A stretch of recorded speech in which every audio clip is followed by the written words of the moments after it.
What happens when love and music intertwine? Find out in Lee Adams' newest release, Love on Tour. Set against the backdrop of a thrilling concert tour, this story explores passion, heartbreak, and finding your true melody. Perfect for anyone who believes in second chances and unforgettable moments. Don't miss out. Pre-order your copy at leeadamsbooks.com today and be part of the story that will rock your world. Hey everyone, it's Rich Bennett. Can you believe it? The show is turning 10 this year. I am so grateful for each and every one of you who've tuned in, shared an episode, or even joined the conversation over the years. You're the reason that this podcast has grown into what it is today. Together, we've shared laughs, tears, and moments that truly matter. So I want to thank you for being part of this journey. Let's make the next 10 years even better. Coming to you from the Freedom Federal Credit Union Studios, Harford County Living presents Conversations with Rich Bennett. Slow pitch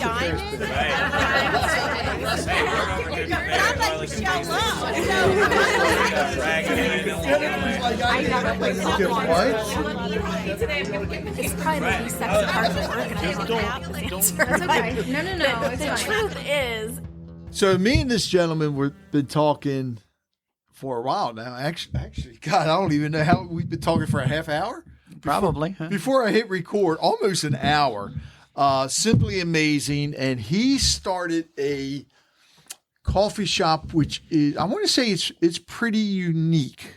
And because of everything that he does for that. And I got to give him credit because when it comes to giving back, they give back. And one of my favorite nonprofits, and I'm not saying it because I'm a veteran, but is CHEP, and he just did a big thing for them. I have Martin Grams on, who started, and I'm going to, this is going to be my first question for you, the Screaming Bean. So, Martin, first of all, welcome. I got to ask right away, how did you come up with that name? Because I love it, man. Well, pleasure to be on the show. I listened to a few of the other podcasts too, so they were very enjoyable. Thanks. My wife takes credit for that. We were, Okay. from a branding standpoint, and I guess any business leader or business owner listening to this or someone planning to open a business, the name has to reflect the business. And Screaming Bean kind of suggests it's a coffee shop. So we threw a Right. bunch of names around, I think about 2 weeks, on and off. And then one day my wife said that, and I snapped my fingers and I went, that's it. That's a coffee shop. You remember one of those companies called Fractured Prune? They used to have donuts. I don't know what part of that says donuts. It says prunes. And somewhere along the line, they popped up opening everywhere, and now you don't see them anywhere. And I kept thinking, well, first of all, the name was kind of bad. So my wife gets credit for that name, and Screaming Bean is a community coffee shop. Now, did she create the logo as well? No, I used to own a publishing company, so I had some illustrators, and we had one that's a very professional one. Heck of a nice guy, Joffrey, and he designed that one. And it's funny. It's a interesting trade secret of sorts for anyone who owns business as well. Right. That's clearly what we're here for. What we did is he would do 6 or 7 different sketches of conception ideas. He'd put a number or a letter next to it, A, B, C, D, or 1, 2, 3. We put them on Facebook, and we allowed Facebook to be the focus group. So we told people, which one do you like? And amazingly, 95% of them love that one that we're using right now. Okay. Then I turned to him and said, that one. And then he did a professional polished one because they were just sketches. Right. He did a polished one and then did different colors, red, blue, green, etc. And they are right about color schemes. It doesn't matter. It was evenly like 33% on red, blue, green, what color. So we pretty much said, okay, green is more Starbucks, red means angry. Let's just go for blue. It's mellow and cool and that's hip. And that's how we came up with that. But we used Facebook as a focus group. Well, but the funny thing is, Screaming Bean, when I first looked at the logo and the colors and where you're located, it's like it ties in with the Aberdeen Ironbirds almost. Almost. I never thought of that. It's a nice little logo, but the amusing part is we had a slideshow presentation and a little meeting with the staff the last probably a couple of weeks ago, And we pointing out our brand is not the logo, even though that's for the outside appearances. Right. Our brand is what we do for the community, because we set up at a show in Havre de Grace for a few weekends in a row during the Christmas season. Mm-hmm. People were like, oh, I've never been there, but I've heard of you. You're the ones that did the fundraiser for that kid. Oh, you're the ones that did the fundraiser for such and such. And after, I remember one of the employees came in one day and said, it was unbelievable. There must have been 7 or 8 people in the 2 hours we were set up that night that they were saying this. And I said, that's our brand. Yeah. It's not the logo, but it does pop. But that's our brand, is what we do, not who we are. And so the logo is who we are, but you got to have some sort of trademark logo. Exactly. And I want to get into the community aspect of it. But first I want to ask you, why? Why did you decide to open a coffee shop? For the last reason anyone would ever open a coffee shop. I thought it would be fun to open a coffee shop. Go to a private investor and say, I need to get some money so I can get this open up. And the first question they ask is that. And when you give them that answer, they get up and they will leave. What they want to hear is there's money in it. Right. And in a sense, yes, there is. And if it's done right. But any business, it's just a matter of it's a numbers game. Excel spreadsheet, supply chain management. It's all about the numbers. And it's just paying attention to the numbers and knowing what you're doing. And you make adjustments depending on if it's a quiet week or a busy week and so on. Identifying trends, sales trends and customer trends and so on. Staying ahead of what you call the curve and identifying where the curve is. So that's what we do. But yeah. And are you a coffee drinker? Yes, I am. Okay. Coffee, tea. I prefer tea, but coffee because we try different flavor profiles and we get different roasts coming in and so on. But for the community aspect, the whole point was we want to give back to them. So it's cruel to hear, and I can hear some business leaders shaking their head saying he's never going to last long. It's purpose over profit. Yeah. I always say profits is a gauge, not a goal. If you do your job and you do it well and you're accomplishing your mission, the profits are going to be there. There's no point in looking at what you did right and wrong. Right. I know people who own businesses and they'll have a quiet day, a really dead quiet day, and it's an odd. We had one Monday. It was so dead. I actually texted one of the last person to come in for the day and say, I'm staying here. Don't even bother. It's just dead today. We don't know what the heck happened. It was like the deadest day. And we rarely have a dead day, but it was a dead day for 3 months. And we didn't know. And I said, there's never one reason. Everyone always says it's this reason or that reason. It's always a combination of a lot of little reasons. Yeah. But oddly, the next day on Tuesday was the busiest Tuesday in the history of the business. Really? And we were like, what the heck? Again, same thing on the opposite end. Exactly what could have happened. We can have a theory, but that's all we have are theories. And it's probably a lot of little reasons. Yeah. Someone could say even just recently, well, it's tax day. Are they going to come in tax day or they got to go do their tax bill? If they're going out to do their taxes, are they grabbing a cup of coffee on the way? It's all theories. And the reality is you go through about a year to find out those 1 or 2 days that are unusual. And you say, okay, moving forward next year, we're not going to be open on that particular day. Right. It's not worth it. Or, wow, we need to be open on that day. We had no idea we were going to get slammed. And, wow. And there's other things too. The public schools close sometimes early on certain days. Yeah. You have holidays. You have events going on. You got spring break.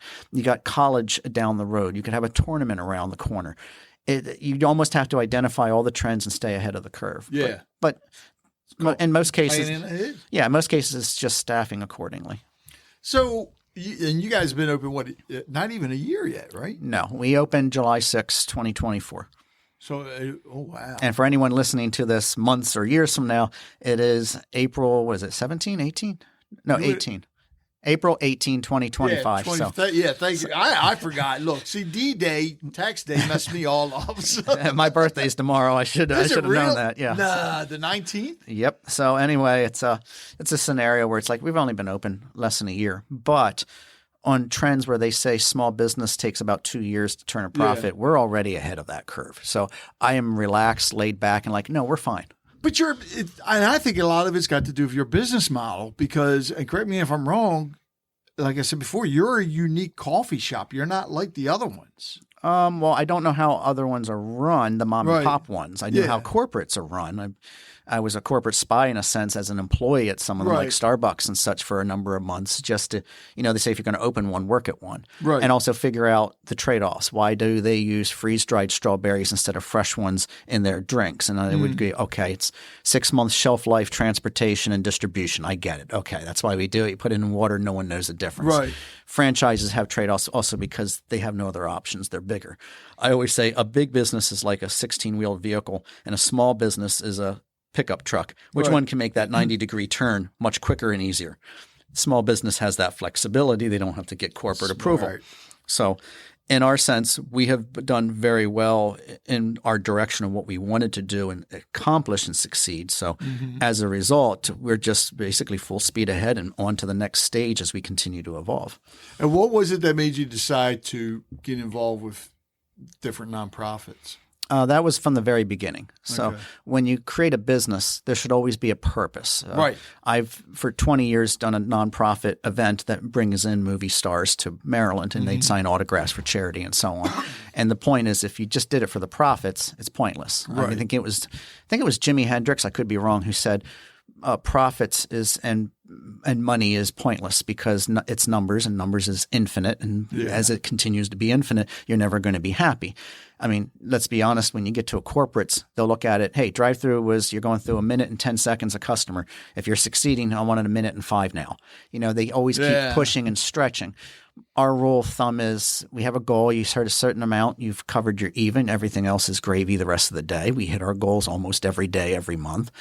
And certain days we exceed that so beyond, we're very happy. In fact, this month we've hired 2 more people, not to replace, but to add on to. Oh, wow. So the crew is growing because we need those extra hours filled in. We're having certain days where we need another person added Right. to the bar to help manage the workflow and so on. So it's a good kind of problem to have, but that's also a sign of success behind the scenes.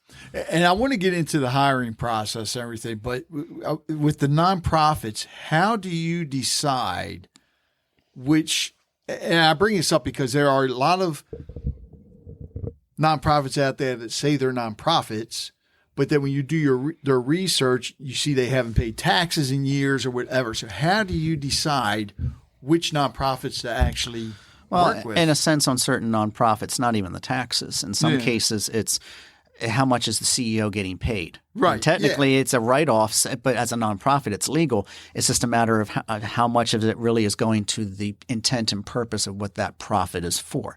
So you take St. Jude's Children's Research Hospital. I know for a fact I'm a big supporter of them. Yeah. 88% of the money you donate goes to them. They have been able to cut out so much of the overhead.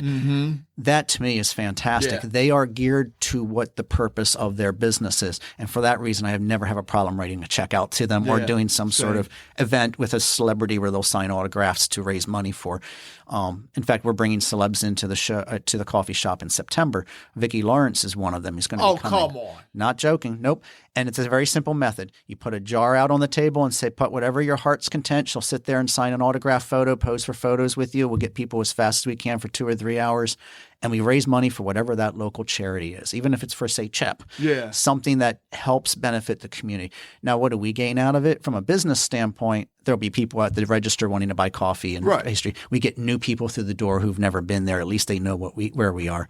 But on the plus side, that's not the goal, because we're already going to accomplish what we are set out to do for those 2 or 3 or 4 hours. And that is raise money for a charity and a little excitement to meet someone, Mama's family I or was just Carol going to say, Burnett's she's show. going to dress up as Mama? She actually has a costume. It's not the costume from the show. She had 3 or 4 or 5, but she's not. It's a replica, I was told. Oh, wow. So our charity, the preferences of what we choose for has to actually go back to the charity and answer to your question. We have had people come in and say, we do hardwood floors. We do such and such for whatever. And that could be a good cause, but that's more of a business. That's not charity. Right. Someone comes in and says, we build permanent housing for disabled veterans and we get them jobs and get them back up on their feet so they in turn can return the favor to the next person. That to me is a charity. So we get, I'd say 3 or 4 out of every 5. We kind of have to say, yeah, we'll get back to you, send it in writing. Right. And then you get that 1 in 5 or so every month that we say, that's giving back to the community that benefits the community. And that's what we choose. But the whole point of it was, why run a business and be all about profits when profits is a gauge, not the goal? Right. And as a result, we sleep very peacefully every night. I do. I've only lost sleep 2 nights since I signed the lease contract 2.5 years ago, before the ground was even broken. So I could actually – and the first night was the night we signed the contract. And that was my way of – we're already happy. We're not losing money. We're not going to be – where's the bills going to be paid next month? Yeah. It's everyone's happy. Everyone's having fun. That's the whole point, but we are accomplishing a goal. Actually, how did you come up with that location? I mean, that's a great location, I think. That is a horror story in itself. Really? Summed up in 30 seconds, I have found, and this is just an opinion, I usually stick straight to facts, but I'll give an opinion here. Commercial realtors call the shots, and I'm not corporate. So you look at property and they throw stuff out at you and you go, dude, no one can afford this. Who would pay this? Well, you're not corporate, you're not Starbucks, et cetera. We got the property solely out of pure luck. There is no skill set. There is no talent on my end. We went through 12 or 13 locations, and sometimes I thought we were going to get one, and then the commercial realtor was Jekyll and Hyde. And to be fair, I'm not the one paying them. Their client who owns the property is the one they're working for. So they're not working for me. It's the joke about buying a house for your family and you're going to settle in. The realtor is going to show you places. What's your goals? Where do you want to be close to schools? You want a safe area? What's your long term? But one has to remember they're not working for you. So as a result, you have to kind of say, what are you showing me here? What am I not looking at? Yeah. For us, it was just pure luck. But I honestly believe everything God provides. So everything comes down to it falls into line. Like the old routine. If you get worried and, oh, crap, we have a problem. How's it going to be resolved? Go to sleep at night. In the morning, it's probably going to resolve itself and you didn't worry over nothing. And we just got lucky and it's a good spot and we are very happy there. And I will give a teaser, but this is the only thing you'll get out of me. We were given an offer now because someone came into the store and said, I love what you're doing. I have a location if you want a second location. And what he threw at me verbally, I said, I am interested. Normally I would have said, look, we got 2 or 3 more years and trying to polish everything here. It's like the Chick-fil-A rule before they really expanded. The CEO said we need to become better before we become bigger. Right. But we've ironed out so many kinks from vantage point. And what he threw at us, we would be stupid not to. But there's nothing signed, nothing – we're just going to go process the routine step by step and we'll see where it goes. But even the realtors are out of the equation. Yeah. And I'm sitting back thinking this may not be a bad thing. So serious enough that 2 or 3 of us are kind of like, we need to go look at this. Somebody throws you a line. Sometimes you just got to let them reel you in so you can at least look at it, check it out. If it's a no-brainer. Well, it's what they call the red flag syndrome. If I see a red flag, we walk away, we're done. If not, we go to the next step. If I see another red flag, we're done. The rule of thumb is if you have no red flags, we're fine. If we get to the last point where we get to the contract and you look at it and go, 2 points, let's make this a very simple. This is why if you work with us, we're fine. Right. I remember sometimes we went to contract and we would have red lines. That's where you red line it and say these are the changes or tweaks. And it didn't matter if I would say, hey, this is what we need because we're a coffee shop where this has to be done, this, et cetera. And you'd be surprised. I don't know if it's a power play or if it was just they didn't want it done to the property, and or silly little reasons, depending on what it was, they would just not bend into it. And I'm like, well, I don't see how we're going to work here. And it's a red flag when they're not willing to work with you now. What's going to happen after you sign the contract? Speaking of red flags, so I had another person on who owns like a doggy daycare down in Howard County, and next to it he's got it might be like a coffee and bourbon shop. But we were talking about hiring employees, and he said that's one of the hardest things because he's had – I hope you haven't had this, but he's had people come in for interviews in their pajamas. He said one person's even brought their mother. I'm laughing because there's truth in humor. Yeah, but it's like what? And it's amazing. He said how many people don't even know what a resume is. What is your hiring process? It is out of the box. So our entire business model is a completely different than conventional, which is not a bad thing because, some people can say good luck. They can laugh at me because they own their own businesses. And I would say 1 or 2 times, they were right. Good luck. We figured it. But in most cases, our model works.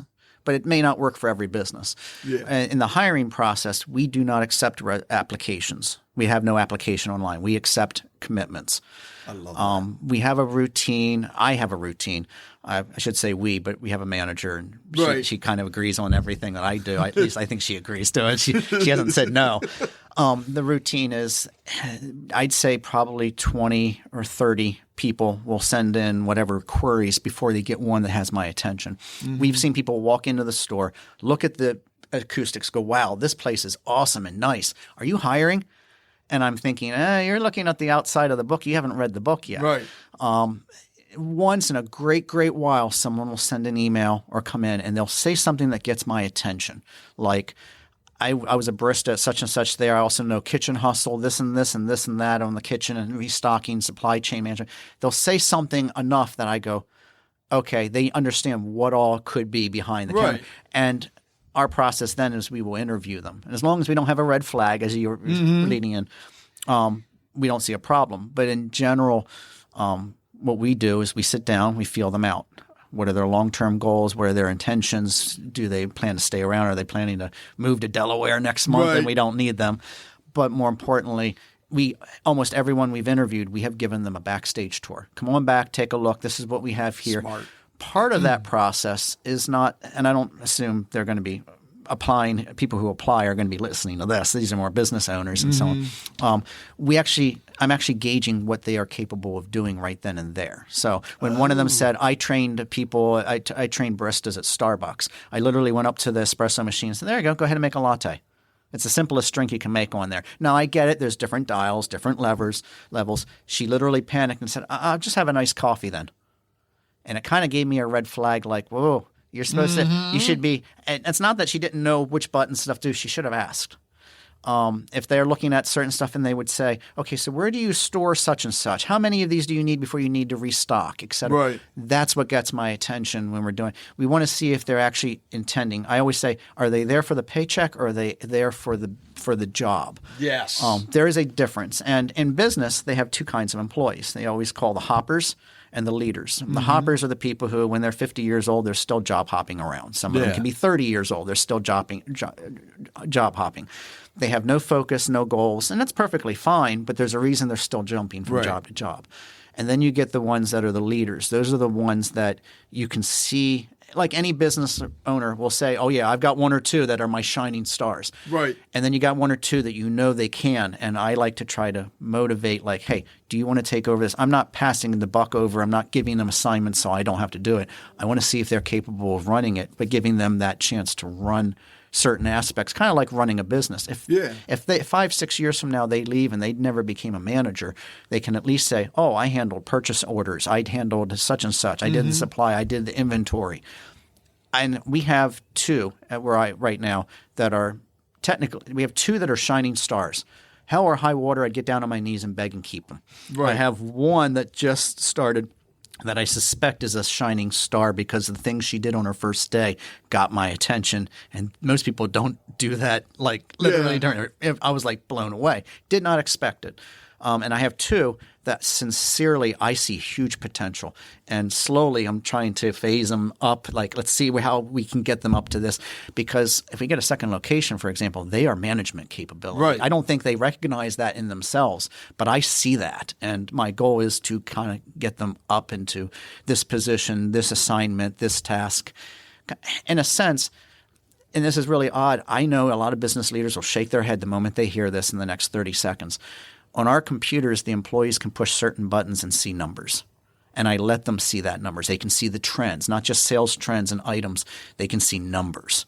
And the whole point is they can understand whether we're doing good, whether we're doing bad, whether we were a busy day today, whether we were not. It's called transparency. Yes. And in some businesses like Starbucks, they put it up on a chart. And most employees don't care. They just look at what they did this week. That's gross revenue. And they put it up. Starbucks mentality is they don't want the employees thinking they're a multi-billion-dollar industry, which they are, and that they should start asking for more money. It's kind of an anti-labor union issue in kind of subconsciously. In my end, I'm teaching – I want them to learn the business. And I've had I have one that loves and still does going onto the computer from time to time, looking at numbers and then scaling back. What was our number one seller? What's been rising trends? What's the numbers here?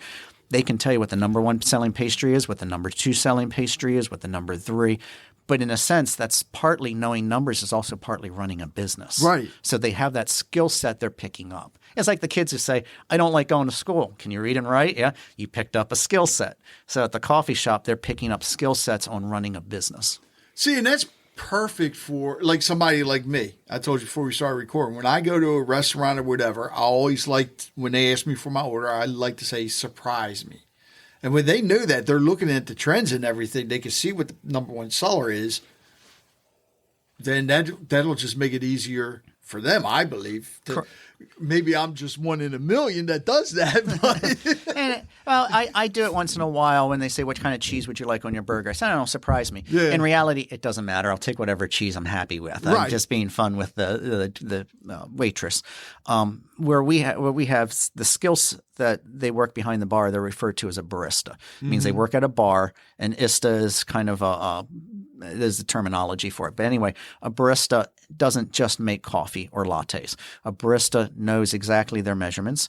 A barista knows what kind of drinks to recommend. So when people are looking at flavors for iced coffee, baristas make those recommendations. Like toasted marshmallow is a very popular one. I recommend that. And that's one I always recommend. And I have never had anyone turn me down on that yet. I am still amazed that they'll go, oh, okay, I'll try that. Because I know if so many people love that, it's something they're going to leave. Yeah. And when they leave the coffee shop, in the back of their head, wow, this is a good cup of iced coffee. I like this toasted marshmallow. Even if they never come back, they remember the place that gave them this toasted marshmallow because they tried something new. And they're not people are never scared of it. We actually have a policy. It's in our front door when you come in. If you try a new drink you've never had before and do not like it, we'll give you another drink for free. So go ahead and be adventurous. We don't want them to say the negative stigma. I just wasted money and nowadays it's $6-7 sometimes for drinks. Yeah. I just wasted $7 on this drink and I didn't like it. Nope. The moment they come over and say, hey, and we've had once in a while, okay, I tried the Lotus drink. The Lotus is just not my thing. No problem. What would you like? I just want a hot coffee. No problem. And you give them a hot coffee. We don't think twice. We don't hesitate. It's customer service. And I always say we're in a service-oriented business, not a product-oriented business. But that's what the barista. So baristas know much more than just how to make a coffee. All right, what is your favorite drink? My favorite, mine's eclectic. If I had a personal favorite, a hot cup of Earl Grey with a dash of vanilla syrup and Madagascar vanilla. If I was, it's a stronger, better tasting vanilla. But it's not a lot, just enough so you're still drinking Earl Grey. It's like a sweetener without having to add honey or sugar to it. Madagascar vanilla. Interesting. Man, I got to try that. We went to a tea thing not too long ago. Havre de Grace, Bella's Tea Room. I think that's the first time I had Earl Grey. I loved it. Yeah, usually I like the herbal teas or the green teas. I fell in love with that right away. Right. And didn't know I was going to have to wear one of those hats, but all good. It's part of the experience. You know, it's if they're just paying for a drink and getting a drink, then that's no fun. You want to have an experience. So one of the drinks we have is roasted coffee, is whiskey barrel aged coffee. That's where some guy in San Francisco, it's where we get it from. He figured out if he throws the green coffee beans, which are unroasted, into a barrel that used to have whiskey. And there's no whiskey flavor, but it's like putting something wet into a container of rice where the rice saturates and soaks up the moisture out of it. The beans are saturating something out of the barrels, and he stirs it from time to time so the ones in the center are not like green bean. They actually still keep getting. He does it for 2 to 3 months, according to him, and then he dumps it out and roasts it. He does nothing else, just leaves it in the barrel, and it's got a distinct flavor. Probably like that oak flavor or something. Something. I would say it was a peanut flavor as the aftertaste in my mind. Okay. But some people could say they taste oak. We have customers who come in every day and they grab and they get that every day. They just love it, and I don't blame them. But it's a unique profile that when someone says, I'm into coffee, what do you recommend? I always recommend that because so many people love it. Right. Yeah. Mushroom coffee is another popular one, surprisingly. I was going to ask you about that because you're seeing the commercials all the time for it now. And I was doing my research, was going to buy some, and then I didn't do it because apparently, like if you have kidney problems, it can create kidney stones or whatever. Yes. Although I don't have kidney problems, but it's like yes and no. To be fair, that's like saying if you drink too much green tea, you're going to have kidney stones. yeah. There's ways you can easily put something in the green tea and you'll never have it. It's like medical. It's so Right. common sense. Mushroom coffee, by general consensus, is pretty much regular coffee ground. It just has a small, very, very small powdered blend of mushrooms that's Right. mixed in with it. So Okay. I'd say remember 99% of coffee is water. So of that 1%, probably 10% of that 1% is really kind of mushrooms. So are you getting any flavor difference? Slightly. Are you Okay. getting any healthy properties? Well, you know what they say, green is clean. But in a sense, is it going to kill you? Is it hurt you? If you're not allergic to it, no. But there are some people who do it. The one benefit to mushroom coffee is that it is less acidic. Right. And this type of education, like we're going here on the table here, this is what they get when they come to the Screaming Bean. They come to the table, they say, hey, well, how's this? And we educate them a little bit so they leave I getting love more that. info rather than watching whatever is being on TV and they have to disclose all the FDA warnings. Like, you know what? It's not as scary as that. It's very simple. It's A, B, C. You know, we help them. But it's the process of being a barista is to educate the consumers as well. So, all right, with that, because I know like some of your restaurants, if they serve wine, they'll go to different wineries or whatever to taste them. Is it the same with the coffees and teas? In a sense. So we don't want to have 15 versions of mushroom coffee. We have one. Yeah. We have one mushroom coffee. But Okay. what we did for the consumers, we sampled something like half a dozen until we found one that was fantastic and said, that's it. Not so much a focus group in the sense we have our own discerning tastes and we can gauge it. I think when we first opened the first week or two, we went through 3 or 4 different matchas until we had one that even the barista said, that's it. We went through 2 or 3 chais until all of them said, that's the one, and we have stuck with it. So in a sense, when they've come here to the coffee shop, they actually we save them the trouble of experimenting. We're telling them this is the best of the best that we have sampled. If you don't like this, you're not going to like pretty much anything Right. you try it. In my opinion, Vietnamese coffee is horrible. I don't know what's in the soil. It tastes bad. Some people try it. I give them the warning. Dude, you know, if you don't like it, I'll give you another drink. I'm just telling you right now. But if they're free to open it, sometimes they like it. Maybe they just like a little Vietnamese coffee with a lot of cream. Who knows? Right. But we Got to know. be adventurous, like it says coming in. Correct. But in our store, we've saved them that trouble. You know, Right. the joke about the artist who's got the painting. Are you spending $10,000 on a painting they made, or are you spending $10,000 on the 10,000 attempts they made till they got to a point where they were a polished painter? Wow. That's what you're painting. So for us, we've gone through all of those drinks, and so we have a type of smoothie that we've just finishing ironing out. We were actually concerned, what do we put into it to make it pop? You know, it's like it's good, it's not phenomenal. So for one day we were playing around here and there until finally we were all like, okay, that works. That's what we're going to do. So as baristas, we don't just take something that's being sold by some retail place that's saying, hey, do you want to carry our product? We don't sell it in the stores. It'd be great in yours. We still play around. We experiment. They send us samples. Next weekend, 2 people from the coffee shop are going down to Houston, Texas, to a coffee expo. And what we're doing is we're sampling a bunch of coffees and teas and such that are from the premier roasters of the country. Okay. That they cater a lot to, like, say, a 5-star cuisine coffee shop in Washington, D.C. Right. But our goal is there's 1 or 2 things we're looking for. We have a sweet chai. We don't have a kick-ass spicy chai. What we're looking for is get a few, see if we can get a couple samples. These are the people we'll sample ourselves, and then we take them back and we progress to. And if we don't have one after the weekend and even after we sample, then we'll keep searching. But our goal is you come in for that sweet chai or spicy chai, that should be the one that you want. And it's experimental. We have seasonal drinks. We'll have 4, 5, 6 seasonal drinks every 6 weeks or so up on the menu. We find everyone will try everyone once for the first week or 2. And then by the end of the 6 weeks, 1 or 2 of them are dominating in sales and the rest doesn't. We make note of that. Next year in the seasonal era, we'll have different drinks, but we'll have those 1 or 2 that people really liked. So they're almost the customers themselves are a focus group.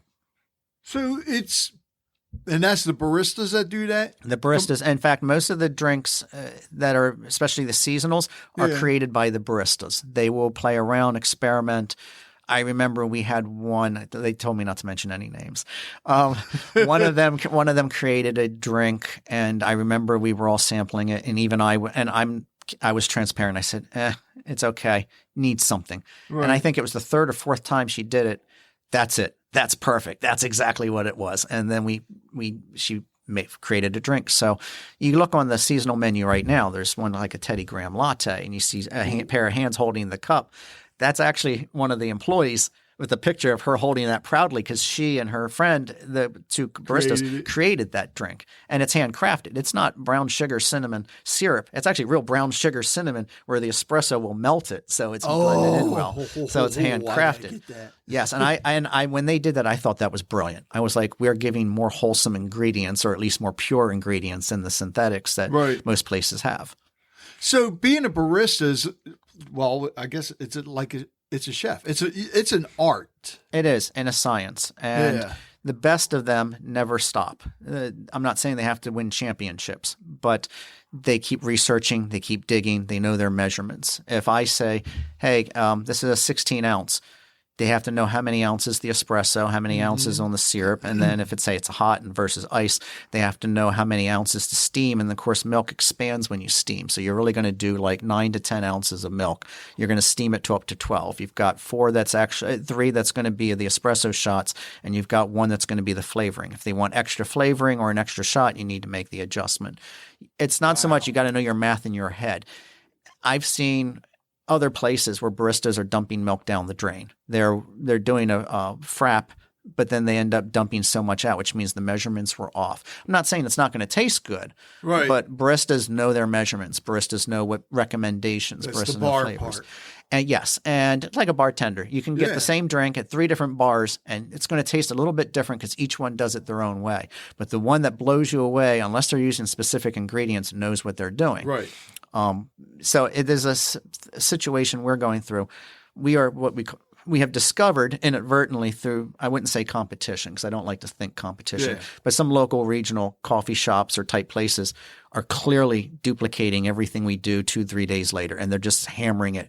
If we have chocolate covered strawberries pre-order for Valentine's Day, 2 days later, they're doing the same. If a week and a half later we put a reminder on Facebook, they're doing the same 2 days later. It's very obvious. Right. We complement that. That makes us trendsetters. It's a form of flattery. Yes, that's the way we look at it. Yes. But what we are doing now is we figured if we are the trendsetters, then we are going to transcend. And so my baristas, and I'm very proud of them. We did not, as a company, invest in them. They invested in themselves. They took a train. They've never done a train, never checked into a hotel, never been in New York City. They jumped a train, went up to New York City, and spent 3 days at Coffee Fest, where there's a trade show for people who own and work at coffee shops. It's not for the general public. I paid for their train, their hotel, gave them a per diem for food, and the admission to the place. And they spent 3 days taking notes on slideshow presentations, everything from supply chain management to new trends. What's the flavor profiles for various coffees to the new type of tea that might be the next big thing, and sampling stuff. They came back with 1 new product, which we're going to technically 2. It's the same company that we're going to start introducing. Everything else we either already had or But they came back with notes, and the idea is we sat down at a table on that Monday night afterwards, and we all sat at a table, and they opened the notes. And even those who couldn't make it up to that show were at the meeting. And what they brought to the table was what transcended us to become better. So we're not – in most places, and I'm not criticizing mom and pop coffee shops, and I'm not going to name names, but in our county, Harford County, or any neighboring county, I noticed that they hire people to come in and just either teach them to make coffee, or they figure they already know how to. Anyone can steam milk, pour it over an espresso shot, and call it a latte. We discovered that's not a true latte. And what we're doing behind the scenes, which I won't give away, is makes it a real latte. And so what we are doing is we're harnessing our skill set now. So we're in what we call a transcending period, a 30-day, 60-day transcendation. I'm mispronouncing that. Anyway, it's a situation where we're getting a brand new espresso unit coming in to replace the one so we can do better espresso. We're literally spending thousands of dollars to buy a unit to replace one that cost a few $1,000s just to pull better espresso. It's like it should ooze like honey, 1/3 crema. The guy who was in our store, the guy who's bringing it in, he's going to install it. I was telling him we want to be able to elevate what we are. We nailed it out of the ballpark. We're doing fantastic. Now we want to take it up another notch. If we were a corporate Fortune 500 franchise, we would not be allowed to do that. But we're doing so well, we said, let's take it up a notch. So even those who come in and get, let's say, their Teddy Graham latte, they're going to turn around later in about a couple of weeks and say, this is a bit different. This is better. What did you guys do to this? Yeah. That's what would like to hear. But our intent is, can we take our skill set and go up a notch? And you know the rule of Bruce Lee I always follow, always be the student. Yes. I just said it in his dialogue too. That's what he accredited. He never taught people. He always wanted to learn the next. How can I do this? How can I be better? So we are still transcending to become better. We're not bigger, but better. So how can we replace this product for the exact same product, different name, but make it healthier? Now even vegans can enjoy it, but it tastes better too. How can we elevate the lemonade, which we call kick-ass lemonade? We got a new sample and we sitting there and all of us said, no, this is better. So now we're notching everything up. So even if they haven't had it in a few months and they come in and it's now warm weather and they want an ice cold lemonade, they're going to say, it's if they didn't know it's better, they will clearly say, wow, this is as good, if not better than what I remember it having it months ago when we were in the summer months. So when you mentioned with the employees, you're looking for commitments, they really are committed. I mean, they're still learning and everything. I mean, I am very proud of our baristas, our employees. I will say most people who apply, who come in, especially before we opened, we just checked them off the list and said no. We had yeses, we had question marks, we had nos. There were certain things we were looking for. They always say you can teach an employee how to make coffee. You cannot teach them to smile. If they weren't smiling, no. Now, the truth and humor reference we made earlier, we had a kid came in here and he literally stood in front of us and said, my mom's in a car in the parking lot. She wants me to apply for a job. I'd rather stay home and design video games. Wow. And I stood there for a pause for a couple seconds, probably deer in headlights, and said, at present time, all the positions have been completely filled. Thank you very much for your time. And he walked out and we were just like, why does it even waste our time? We had one come in. She literally was on her phone the entire time we did the Q&A. What? I'm not joking. She's like literally looking down the entire time while we're asking questions. What the heck is it? No, red flag, done. And I say, red flag, done, move on. The ones that and our baristas are fantastic. Yeah. I'm not a crack the whip. My rule of thumb is as long as the job gets done, we're good. You know, I don't care about anything else. If they cross the line, they don't do certain things, then okay, we have to put in some restrictions or limits, like any business. Yeah. And there are reasons why businesses will say thou shalt not have a cell phone at the workplace. It has to be in the locker. They don't need thou it. shalt accept. Yes, but in our case, what if they ask for a drink that we don't know? And I want an upside down breve. Oh, what? Breve. It's half espresso and half instead of milk, it's just half and half. But it's upside down. Well, you can ask however you want. We have to go quickly and look it up. Or if we're looking up like potential what that merges. Makes sense, though. What if we're using a drink that's going to have coconut milk? What would merge well and blend in with that? Not be like oil and water based. So having a phone on hand is not a bad thing. Yeah. Also, lots of bells and whistles with the apps that they can do with the computer, like rescheduling and so on. But my rule of thumb is, as long as the job gets done, and we have really great baristas. So most places, I always say barista is a job title. And at the Screaming Bean, especially once we're done our transcendation, the baristas is not a job title. We're literally going to be public on our home website. Baristas is not just a job title. And we want to prove that. We want to elevate our skill set. So you can get a latte anywhere, but you can get a latte at ours and say there's something different. It's a little bit better. But for that, you have to have the best baristas. And we've hired, for the most part, the best ones that they're there for the commitment. Right. It doesn't have to be their second wife, but they're taking the time. I just had one the other day. She just got her Serve Safe certification.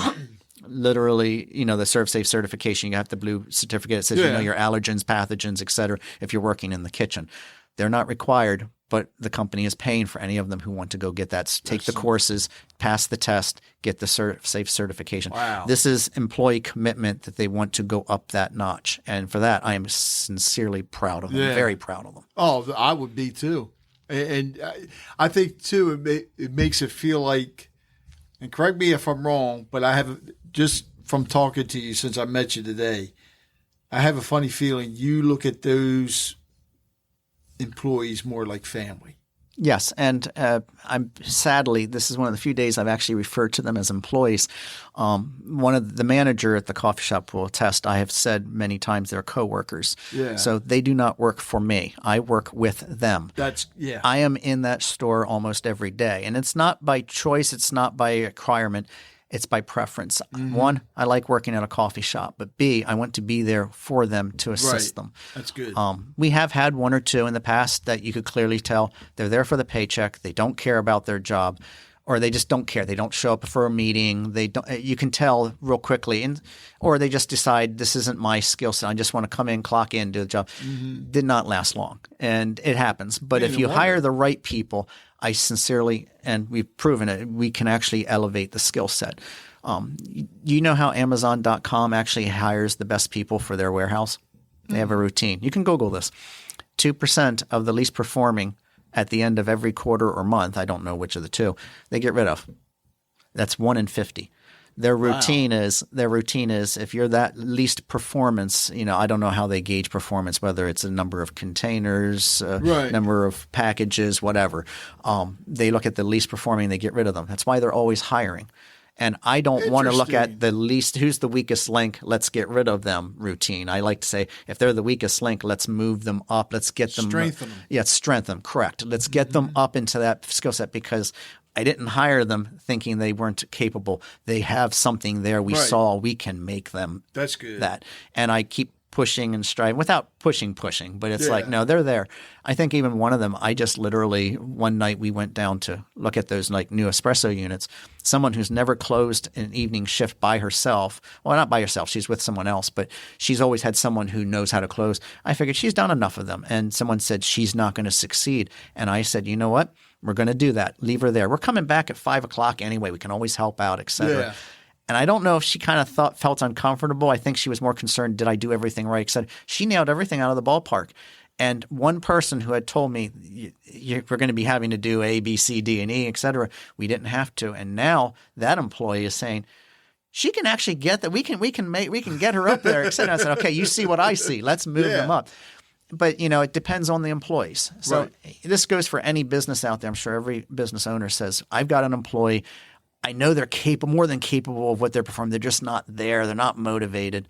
And I've always said, if you have something more important, you feel you have more important to do with your time, then what you're doing now is work. Yeah. In this case, it shouldn't be work. It should be fun. It's enjoyable. But you see that skill set and you're like, let's shape them up. Let's get them up there.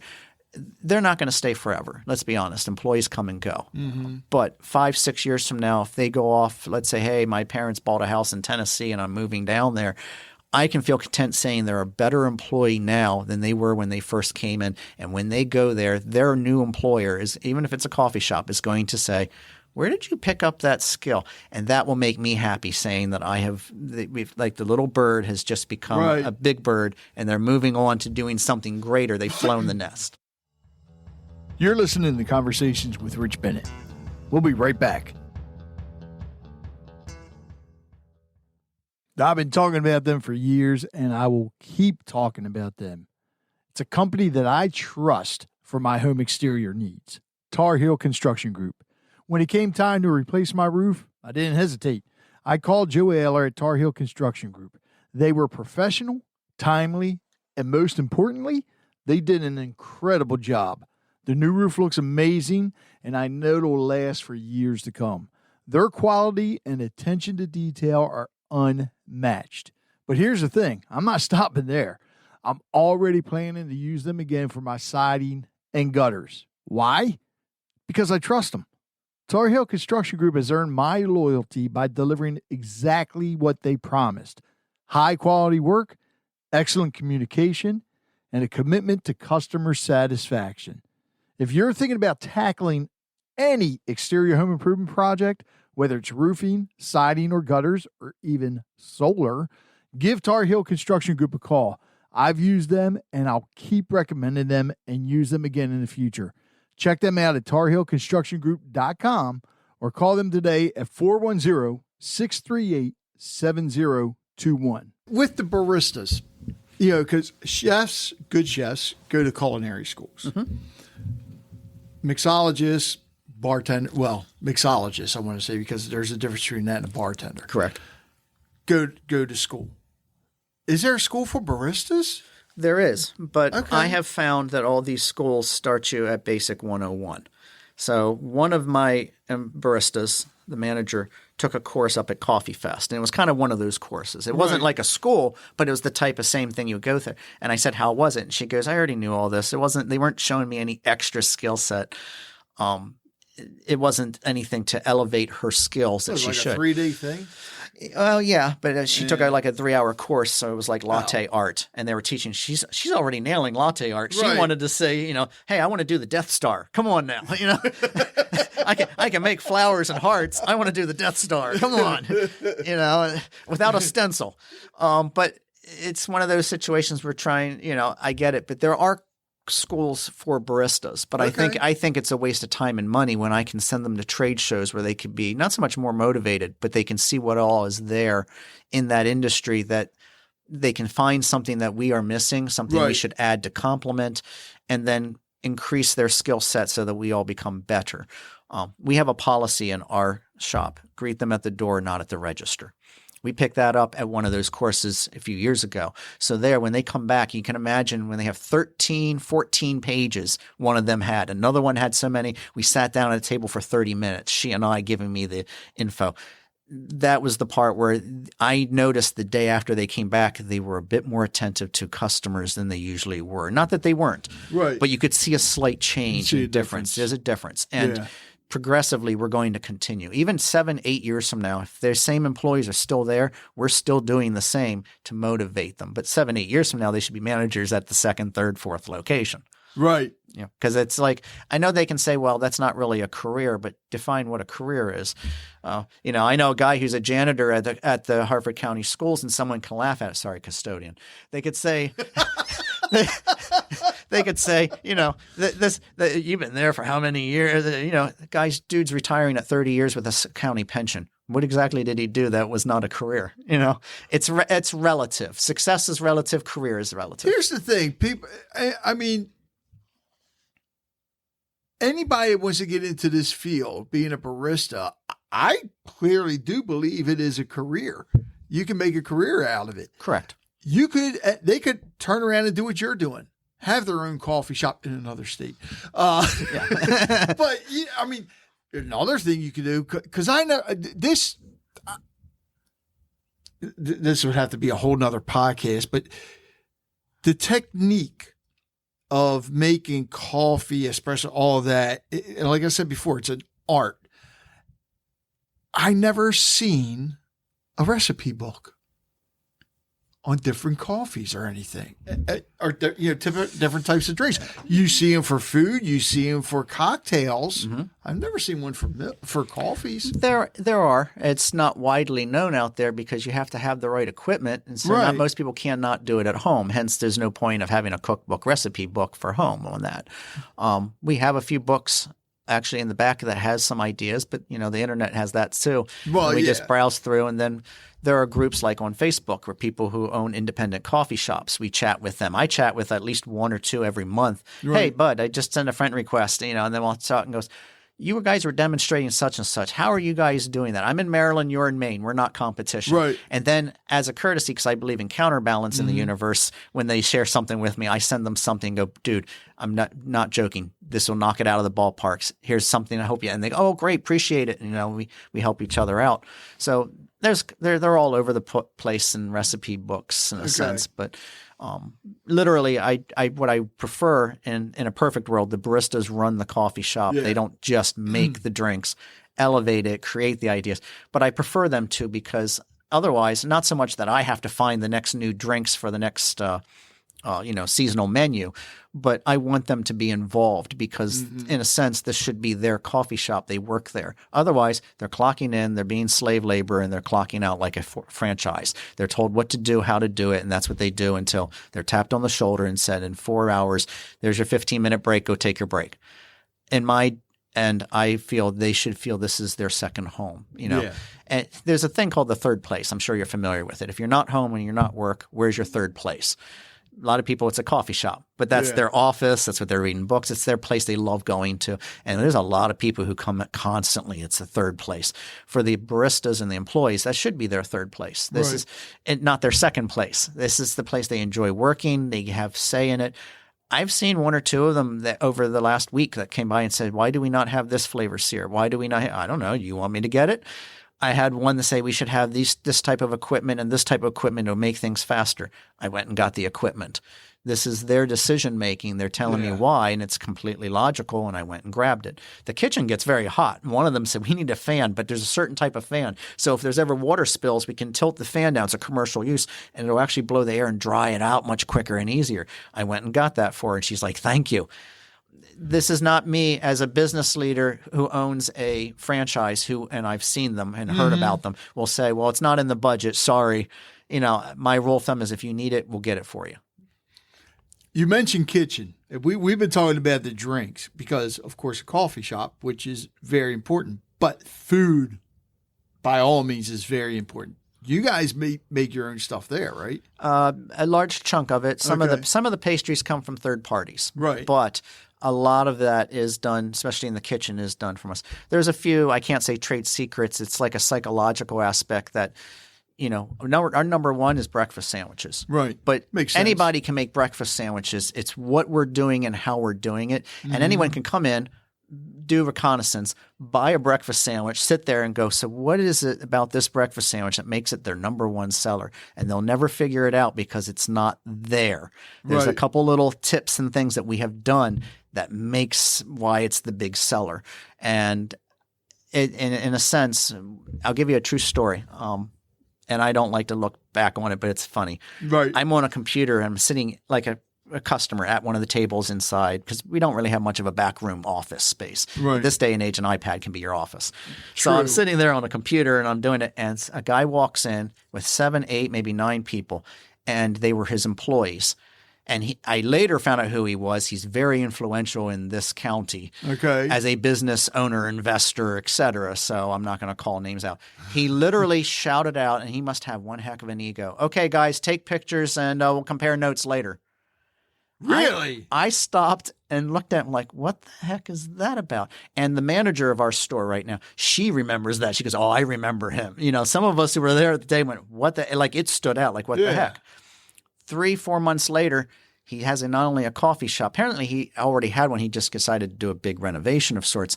He has the live edge wood counters. The aprons are the exact aprons. And one of my employees said, and I did not know this. She said, I don't know how difficult it was to find those aprons or where you found them, but when I wanted one of my own and I had to go online, it was impossible to find it. So the fact they took a picture and said, we want the same aprons, that she told me, and this is from her words to her mouth to my ears, I don't know where he found them, but he had to really, really search to find those exact same aprons. That's the same kind of group that when we put a posting on Facebook, they duplicate it.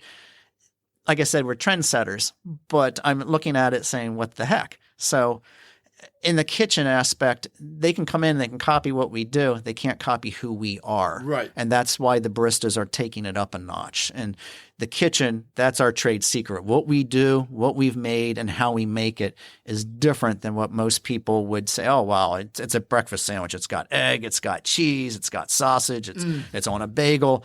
And no, there's 3 or 4 little things we did, and that's the secret. And we are just knocking it out of the ballpark. I love it. But I'm very proud of it and everyone who's contributed to it. So the kitchen is indeed is essential, but we're still refining the menu. We're following the rules of Chick-fil-A. We're going to become better, and we continue to do that. We're getting now trademark type sandwiches. We have a turkey pesto. We have a Hawaiian spicy Cajun type sandwich, a chicken sandwich. We're kind of like I'm not saying Panera bread, but you know how they have signature breads and sandwiches, and then every year or two they'll change them up. Okay. We're saying, okay, we started out with basic ABC. Let's take it up to D, E, and F. And if we can shoot for G, let's see what we can do with this. And there is a noticeable difference, and people are going, I want to try that. This is interesting. This is good. And we find out what does and doesn't do, and what we keep on the menu. And the menu's been tweaked. We've taken stuff off the menu. But I think we have that fluid capability beyond what a Fortune 500 franchise can do because we have that. And all this stuff is coming from someone who works in the kitchen who's got culinary arts, and one person saying, there's this great drink that this celebrity created, but all it is A, B, C, and D. Why can't we make that into a sandwich? And all of a sudden we're going, and that's how they created what they did and succeeding in where we're going. So I would say while we opened in July and it's now April, by July we probably are so much more polished, sophisticated. We've ironed out the kinks. We've figured out the workflow. We're progressing. And now the menu and the drinks are about to go up another notch. And to be fair, do they want a local mom and pop that's contributing to local charities? And we obviously go into that. Do we want to be that local pot that's just offering generic tuna salad and chicken salad sandwich? Or do we want to offer some signature sandwiches that we are still striving to even offer better? Because eventually we'll get old if we're doing the same thing over and over. So, wow. Actually, how many charities have you guys worked with so far? Do you know? We've done more than a dozen. So the way our business model is, half of 1% of the net profits for each month will go to a monthly charity. We have a sign and display. This month, April is Military Child Month. Okay. So the military children, people don't realize they're moving to one base to another base. Their parents are not there all the time. Yeah. They go through a lot, and there's a lot of programs that helps them. So there's a local charity here in Aberdeen. They had just recently opened like a month or two ago. We are actually going to donate that half of 1% of the net profits goes to them this month. Next month, there's one for paternal parents who are like single mothers or whatever. Every month it's a different charity. And then on top of that, we usually every month there's one day where we'll do a fundraiser. So Fresh Start Furnishings last month for International Waffle Day. And that's what we ended up giving. And it actually works. So the profit, and those 100% of the profits. We've had Muffin Monday. So 100% of the profits for that muffin sales will go to this one charity for this one cause. We've had a few success stories, like the muffins was going to a clinic that would help people help families cope with someone who lost somebody or was on drugs, and it affects the families. Yeah. And we had a guy come in and he literally said, I'll buy all the muffins. He said, my brother is 3 years sober as of today, clean. And as a result, I want to do this in tribute to him. Then he took one muffin and said, give the rest away. So it didn't stop there. The rest of the day, when we told people they're already paid for, they still donated money to the cause and took muffins. We had some muffins left over at the end of the day. So the next day, we went down to a retirement home for people who apparently, I guess the kids just dropped the dad and mom off and who are like 90 years old and say, good luck. We donated the muffins. Some of them were so paranoid about how much is this going to cost me, and they're like, "No, it's free. It was donated."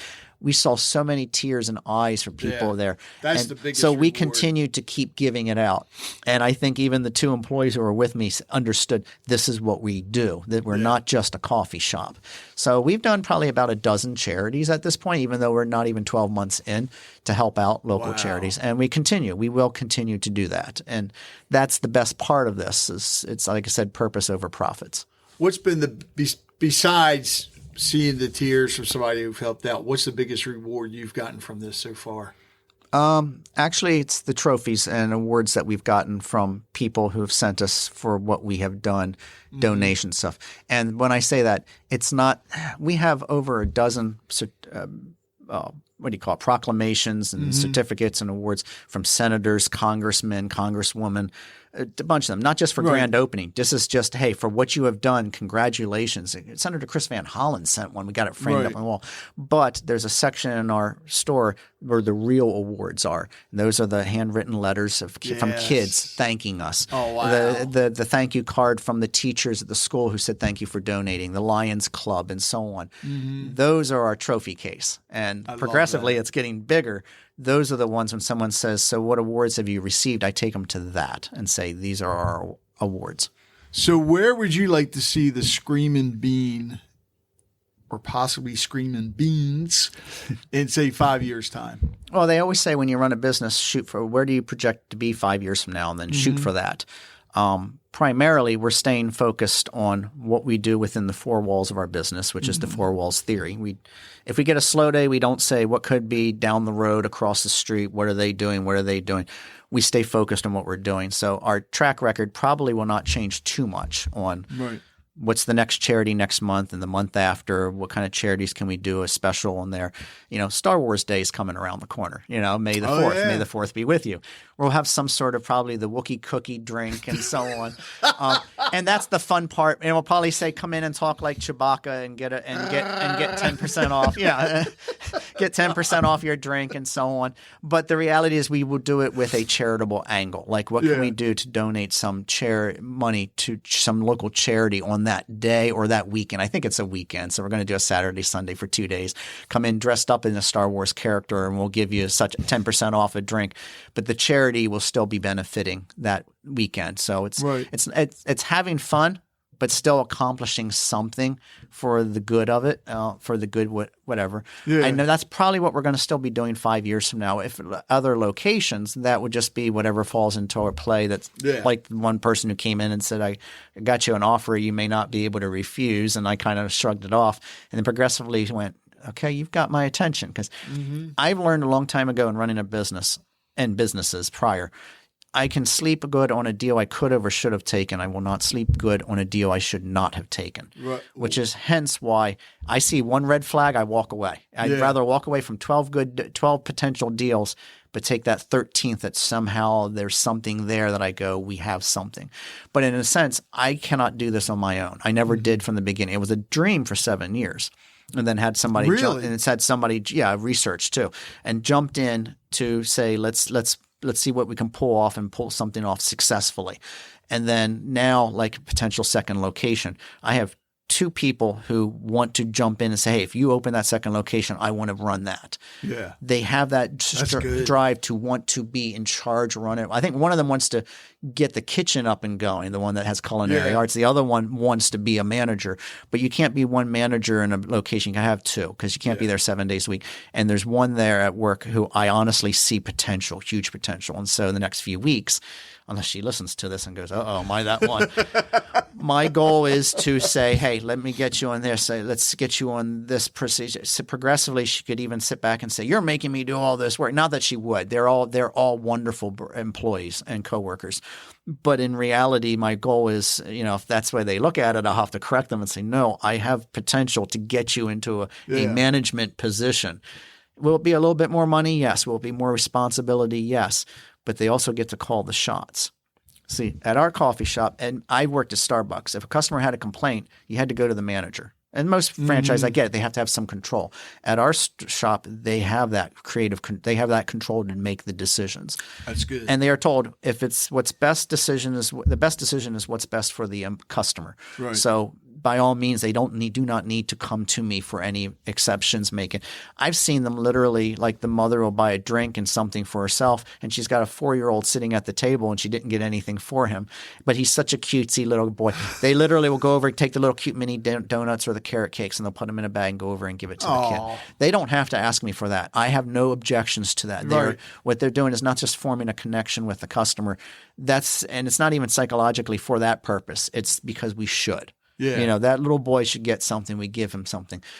If somebody spills a cup of coffee, we don't think twice, give them another cup. It's that kind of scenario.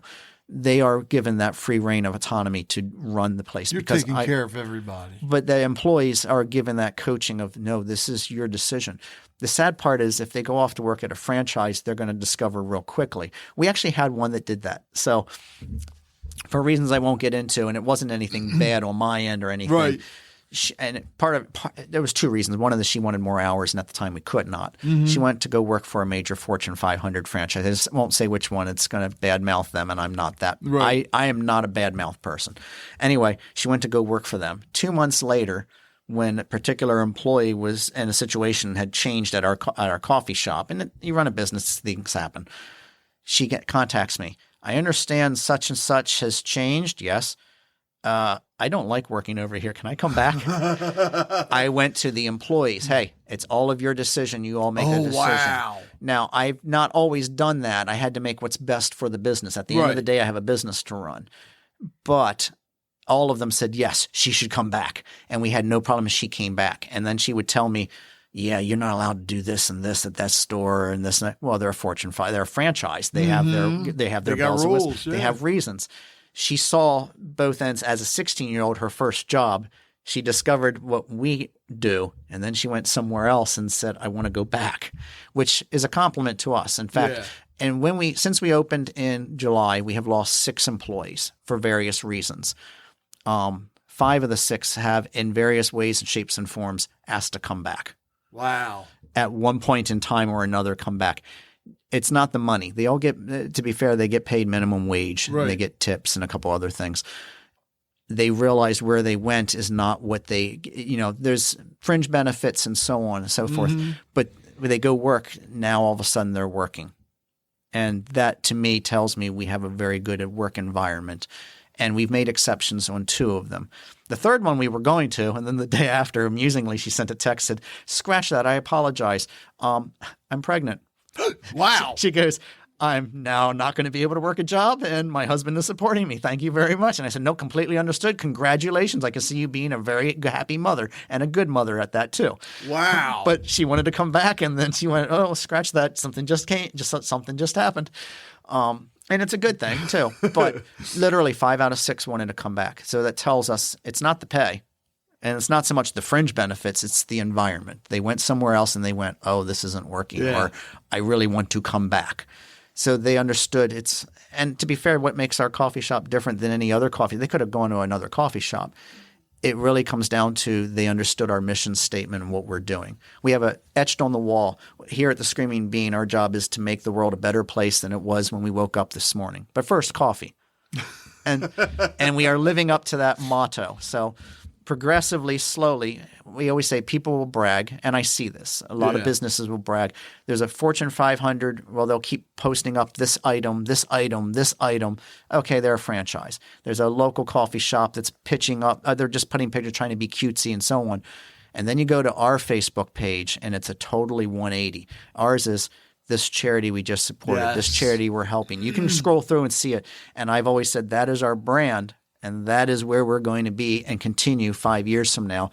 But it's a compliment that even the employees say, I want to work for that, not any – because they could have gone elsewhere. And that to me is a compliment. Yeah.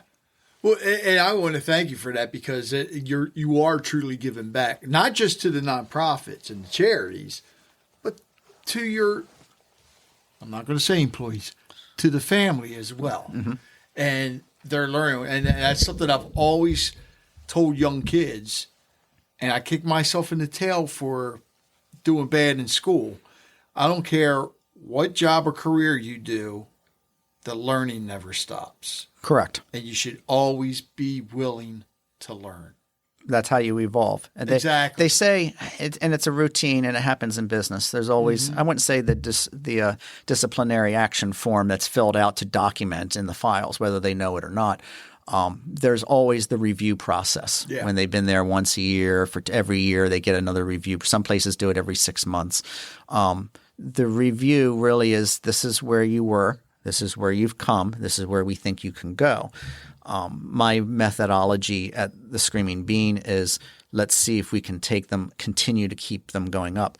If after a few months they decide this is just a job. I don't want to evolve. They'll show it. They'll demonstrate it. They're not going to say it.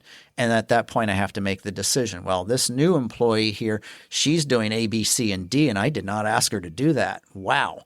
And she wants more hours. And then you get an employee who says, I'm not showing up at the meetings. I don't feel like this. I decided, okay, we're just going to make some adjustments to the hours. One's not going to like it. The other one is. But that's how you prime and get the best employees. On our plus side, we've hired mostly the best of them that we said they'll work out. They're for the mission. And I still say our business model may be out of the box. We can get laughed at by other people who run business, say, good luck, you're going to find out. And they could be right. But in our process, I still think it does come down to who you hire and hiring the best and crossing fingers that they actually are there for the purpose and the intent. We're not asking them to work extra hours, go do walkathons and help clean up the garbage out of the place. But, when the city of Aberdeen comes to us and says, hey, we got once a month, we get a collection and people collect garbage off the side of the road. Can you do a donation for like a coupon for a free drink if they bring in garbage the first Saturday of every month? I didn't think twice. I said, yes, by all means. Yeah. And I saw one of the employees behind me going, oh, yes, let's do that. We don't collect the garbage, thankfully. Right. I mean, we were wondering how that. They showed up a few days later, said, here's what the coupons will look like. And we ironed out the details. And I went, wait, we're not collecting the garbage? We actually thought we were collecting the garbage. We had a dumpster there. Oh, okay, no problem. So in our ways, there's something that's giving back to the community. Yeah. So it's not about the free drinks that we're giving away and the coupons. But I will say there's never been a school or church or anyone that's come in and said, hey, we're looking for a raffle. We're looking for basket bingo stuff. Do you have anything? We never turn them down. We never have. We don't ask for a receipt either. Do I print out a receipt if I remember and then mark it and say tax deduction? It should be of sorts. But the reality is that's not the agenda. So a lot of places out there will promote, hey, we're a community such and such. We're a community, let's say, coffee shop as well. We call ourselves a community coffee shop, but by my definition, giving back to them makes us the community. Yeah. Because let's be honest, there's a lot of them, they have tables, chairs, they have people who convene, they gathering, and they call themselves a community coffee shop. From a business standpoint, what they get out of that, I get that. Right. But to put it in a perspective, as we were talking before we were on the air, McDonald's and Burger King has tables and chairs too. Are they a community? And they serve coffee. Are they a community coffee shop or community business? For us, we don't try to pitch it. Hey, we're the good guys. Hey, we're doing this. Hey, we're doing that. Our rule of thumb is this charity is here, folks. They're needed. Hey, on this Tuesday, we're raising money for a church and so on and so forth. For us, that is our goal, but we're nailing those marks, and that's what makes us different.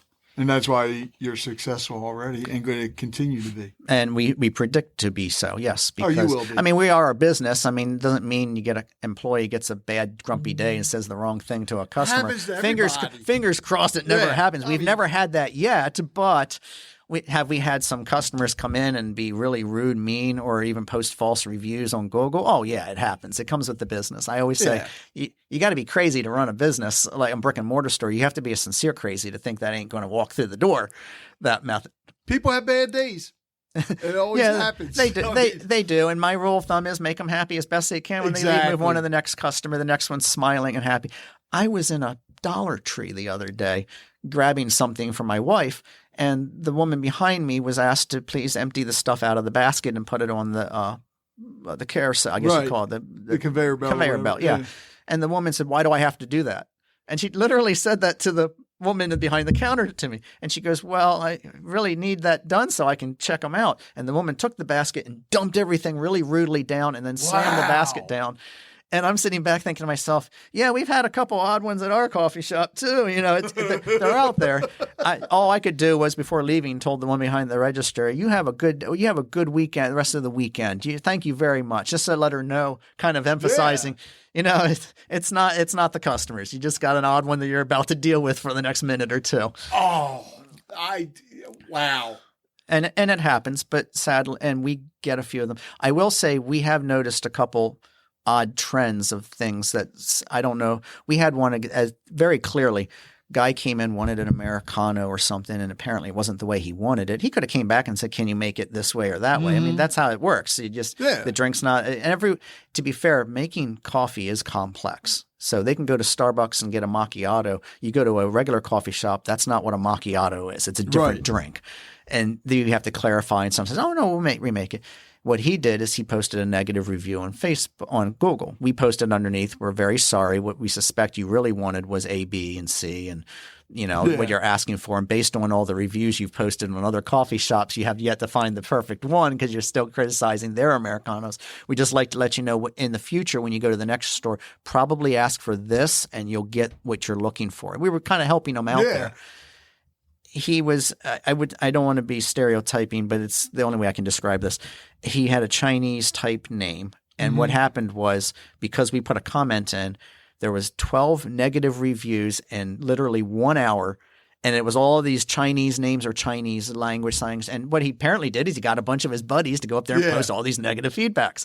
So all of a sudden we had to go to a bunch of friends and say, do us a favor, please report all these for fraud.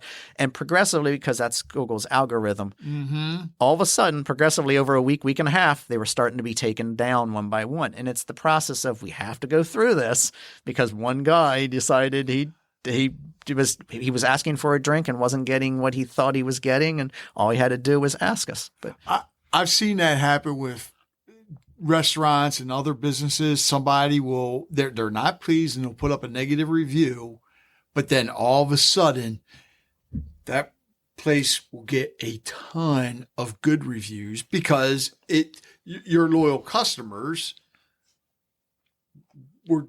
And if they haven't left a review yet, they were teed off. They're like, correct. Oh, no, that ain't going to happen. It's backfired. a local coffee shop of sorts in our area decided to pull a stunt, and one of their employees, and we actually go, because we Google, we do Facebook, whatever. We want to reach out to them if they have a negative, even if they don't remove the negative. We're not asking them to. We just want to make good on it and clarify.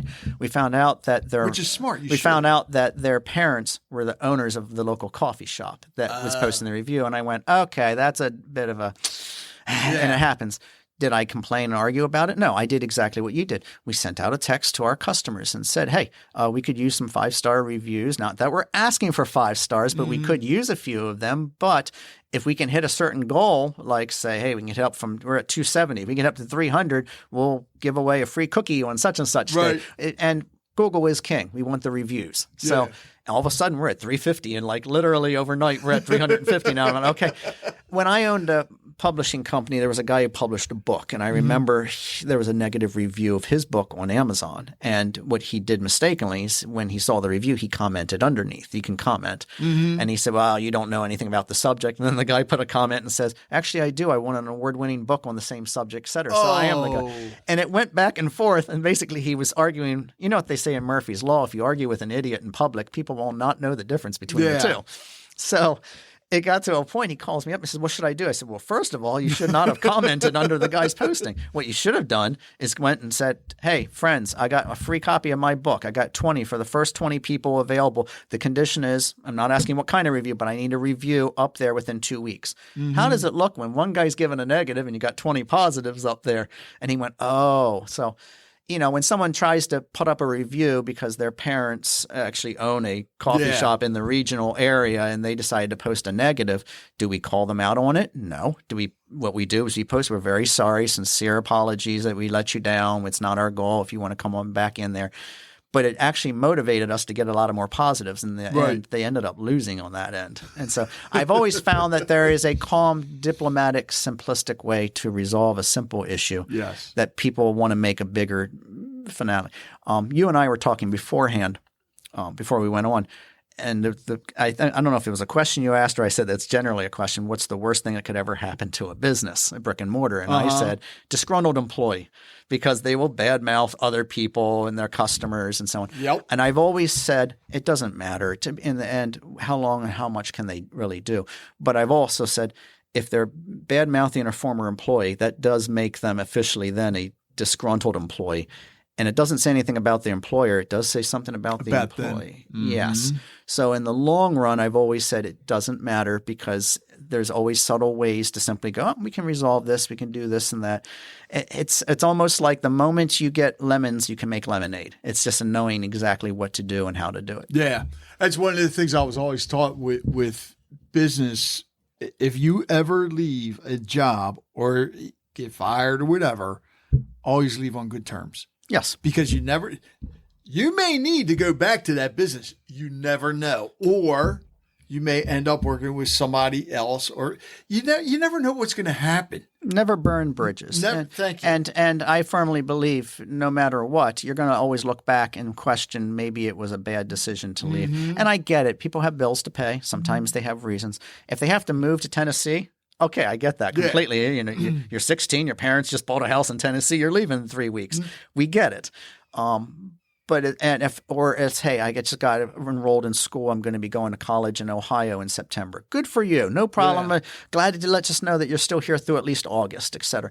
That's always great. But if someone turns around and says, I don't want these hours or et cetera, and I try to accommodate, and we've sadly thankfully never had much of that problem at the Screaming Bean, but one day we will. I already know in the back of my head if 5 out of 6 people who no longer work here have wanted to come back. Want to come back. That's saying something. We already know that, somewhere along the line they're going to stop and go, I think I have a good thing here. Yeah. But sometimes people have to find that out. But if any employer has employees that's left and never had them want to come back, I'm not saying it's a bad company culture or bad management of sorts, but they might want to reevaluate, in my opinion, their business strategy and how they run it. What was the one I was always saying? If you're an employee, let's say at a chain, and you love working at one location, but you hate the other location, that's not company culture. That's employee or management culture. So while we have one location, we cannot define which is which.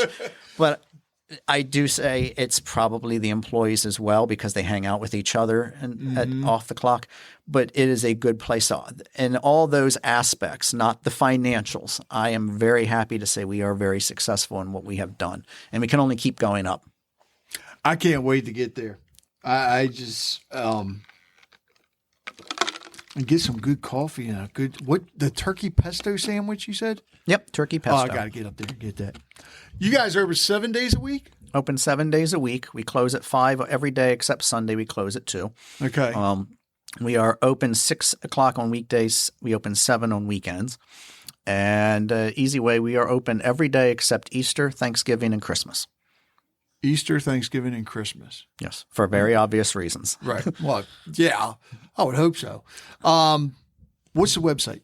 It is screamingbeancafe.com. Screamingbeancafe.com. We have an email newsletter. We have a Facebook page, Instagram, etc. I'm not on all that except Facebook per se. What we do is we send out a weekly newsletter once a week, and it'll literally say what events are going on in the area, what new food or item. But we don't really pitch much of the menu. We really more along the lines of just a reminder on Tuesday, at the last Tuesday of the month, all the money goes to this mission that the church is doing. I think it's a Epic Church, for example, they're raising money because they're sending a missionary trip to Kenya. And so not everybody can afford to go out there, so we're helping to raise some funds on that day. It's little stuff like that so people can see what's going on, what events. Hey, we got Easter egg painting on Saturday from 2 to 4, absolutely free. Bring the kids, even if you're a big kid at heart. Easter Bunny going to be there? No, Easter Bunny seems to be at the mall this year. We'll wait till the mall's gone and he's unemployed. We do little things like that, and that's what the newsletter is. It keeps them abreast of what's going on, some little tips and trips. I mean, that's where people are going to discover, oh, wait, you mean I can go collect garbage off the side of the road when I go take my walk and then get a free cup of coffee? How can we not all benefit from that? We also have a text. They have an app, mobile app. We're pretty much hip on almost all of that stuff. We have a drive-through. The app is great because if you order on the app or even on the website, you can select the time. So you can say 10 minutes from now and boom. And then you come through and you can literally grab – we have called grab and go. So most drive-thrus, if you pre-order, unless you park and walk in and grab your food, you got to wait till all the people in front of you have gotten in. It could be a minute or two a person. believe it or not, we have a cut through that's in that lane. So you can literally bypass all the people in drive through, go up to the window, grab and go. Now you can't place an order unless you're the only person. It's a quiet moment because we're okay with that. But they can literally just grab and go. So I'm here for Joey, Jeremy. Here you go, and there's your drink. And he drives off, and he didn't have to wait in line. Was that your plan when the building was being built? It was a improvement I had asked for when they did the architect did the design that had to be approved by the county. They had one or two funky things, and I said, "Can we do this?" And I was surprised they actually did it, and I was even more surprised the county said, "Yeah, it's fine." It does confuse people the first time. They'll come through and go, "Wait, did I miss the order board?" "Yeah, you did, but you're the only one here. We're fine. We just don't have a menu here." And sometimes I'll go, "Let me go around the board and take a look," and so on. But it has been an experience and a ride, and it's a 20-year ride at least for this location. And so we'll see where it goes from the next year or two or three, and hopefully that new location towards the end of the year. Oh man, I love the name of it. I love the logo, and I know once I get up there, I'm going to love the food and the drinks. Local roaster. This is actually real good coffee. It's not the kind that's been on the shelves for 6 months through distributor. We get a lot of ours from Baltimore Tea and Coffee. We've had Zeke's Coffee come in. Mm-hmm. We've had a bunch of other locals, and we get some from local roasters across the country that's like really good. Like I said, the Whiskey Barrel Aged Coffee comes from San Francisco. Any plans? I have a funny feeling I know the answer to this is probably no, but I don't know of any coffee shops that do it. Any plans on roasting your own? No, that is a totally separate business and another separate science. Okay. That's what I thought. I know people who got into it, and it's not until year 15 that they've nailed that aspect. It's right. We prefer to support someone who's got all that, going through trouble. Getting beans imported, we get it from Baltimore Tea and Coffee. They get stuff imported from the Port of Baltimore. If you go to any other coffee roaster, they may have to be going to a middleman who gets it from there, so the beans are a bit more pricier. But Baltimore Tea and Coffee has like 80 years of experience, and their coffee is fantastic. Really? Yes. So that's what we have there. We have a dark roast and a regular. We call it house, and then dark roast is Black Raven for the Ravens. Apparently that's their name the roaster gave to it. And then we have everything from mushroom coffee, Ethiopian coffee, Colombian coffee. We have mushroom coffee. We have hemp coffee. So if you want to get a little bit of hemp in the coffee, we brew it with the grind, so it's not like it's in the coffee itself. I didn't know that was a thing. It's a thing at our coffee shop. We got the powder and said, let's put it in there and figure out the ratio. I mean, how difficult can this be? And, wow. Well, you're still tinkering around, but then you kind of go, okay, I can taste a little something, but it's not bearing or anything. So it's like you're still drinking coffee. So we play around with it, and we will continue even for years. The best part about this is it is always an evolving business and industry. So 5 years, I mean, who thought cold brew and nitro cold brew 10 years ago in a coffee shop? Who thought mini pizzas or something like that? I mean, there's little things. Who thought mushroom coffee? Yeah. And we have lotus drinks, and people are like, what's a lotus drink? I was just going to ask you that. What is a lotus drink? We actually make it. It is with pumps and all that sort of stuff. It's a syrup of sorts. What it is kind of like an energy drink, like a Monster energy drink or Red Bull, except it's all plant-based. So it's not synthetic. It's not all that sugars. And at the end of the 5 hours, when caffeine starts wearing off, you don't crash. Oh, really? There are people who love the Lotus. Funny thing is, when we first started it, we put whipped cream on the top because that's how we were told by the company, the girls who created this. And surprisingly, at this point, I'd say 90% of the people do not want whipped cream. They just want the Lotus drink as itself. So, but it's still an option. Interesting. One of the things we have that you won't find at other coffee shops, unless they want to rip us off, is honey teas, which is it's teas. We have blueberry, we have lavender, lemon, which are the two big popular ones, peach, and my favorite, apple cinnamon. And these girls in Virginia had figured out how to create these right blends. And they literally put honey granules in, and it's the right portion. So the tea bags, depending on the flavor, vary in size. But we just put the hot water in there, and if they want it iced, we make it iced. And it is fantastic. And especially in the summer, people are just getting the picture. It goes fast. Yeah. I bet. It's like it's healthy brewed tea. You just have honey as the granules and it flavoring for the sweetener, and they're awesome, and they taste fantastic. And honey's good for you. It is. Actually, for some reason, the scientific nature, the honey, or the excess from the bees, whether it be honey or pollen, seems to be a not only a superfood, they're thinking if there was anything here that would beat genetics and make you have longevity in life, it's actually something from the honeybees. Yeah. It's the byproduct of them. Something is in there that they're still trying to figure it out. You'd think they would by now. It's you look at nature and it's amazing, but some of the things out there we haven't been able to figure out yet. Like I remember a report, I'm going back a long time ago. They were looking at using spider webs to replace Kevlar vest because they were so strong. The material, I the faintly silk is remember so something strong. about that. But they couldn't figure out a way to, I guess, either farm the spiders or whatever because the female kept eating them. Or create a replica of chemicals. It's like, but you think about it, you ever walk into a spider web? It takes forever to get that thing off of you. Nature's wonders. Oh, it is. And it's something else I found out when you mentioned the honeybees, because last year I thought I had honeybees in my between my bricks and the cinder block. A pest company cannot come out and get rid of honeybees. You have to hire a beekeeper, and the beekeeper will bring the box and somehow or another use the queen bee to get them out.